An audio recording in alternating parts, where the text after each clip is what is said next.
Hey guys, అందరూ ఎలా ఉన్నారు? మా అమ్మ చేసే పులిహోర అంటే నాకు చాలా ఇష్టం. ఇంటికి వెళ్తే డెఫినెట్గా ఇదైతే చేయించుకుని తింటాను, అంత ఇష్టం. ఎలా చేస్తారో ప్రాసెస్ మీకు కూడా చూపిస్తాను, నచ్చితే డెఫినెట్గా ట్రై చేయండి. ఫస్ట్ అన్నం అయితే వండేసుకొని పక్కన పెట్టుకోవాలి. చింతపండు పులుసుని కూడా మనకి క్వాంటిటీకి తగ్గట్టుగా ఉడకపెట్టుకోవాలి. పోపు మస్ట్ అండ్ షుడ్ అనమాట. ఆయిల్ ఎక్కువగానే పడుతుంది. దానిలో వేరుశనగుళ్ళు, పచ్చిశనగ పప్పు, మినప్పప్పు, కరివేపాకు, పచ్చిమిరపకాయలు, ఎండుమిరపకాయలు వేసి మంచిగా ఫ్రై అయితే చేసుకోవాలి. ఇది ఫ్రై అవుతున్నప్పుడే ఇంగువ కూడా యాడ్ చేసుకోవాలి. దీనికి ఒక స్పెషల్ పేస్ట్ అయితే ఉంటుంది. ఇదే అల్లం ఇంకా ఆవాలు వేసి అలా దంచేసుకోండి పేస్ట్ లాగా. ఇదే కొంచెం స్పెషల్ టేస్ట్ ఇస్తుంది, వేడి కూడా. సో కొంచెంగానే వేసుకోవాలి. ఇది ఫస్ట్ అన్నంలో వేసి మంచిగా కలిపేసుకున్న తర్వాత మనం ఆల్రెడీ ప్రిపేర్ చేసి పెట్టుకున్న పోపు ఉంది కదా, అది కూడా యాడ్ చేసుకోవచ్చు. ఎక్స్ట్రా మీకు నచ్చింది కాజు అవి కూడా యాడ్ చేసుకోవచ్చు, అది మీ ఆప్షన్ అనమాట. ఇంకా చింతపండు గుజ్జు కూడా వేసేసి మంచిగా కలిపేసుకోవాలి.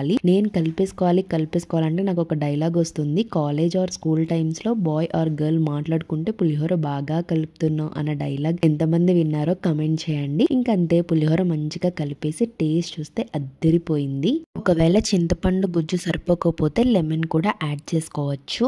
మీకు కూడా నచ్చితే డెఫినెట్ గా ట్రై చేసి కమెంట్ చేయండి. వీడియో నచ్చితే లైక్, షేర్ అండ్ సబ్స్క్రైబ్.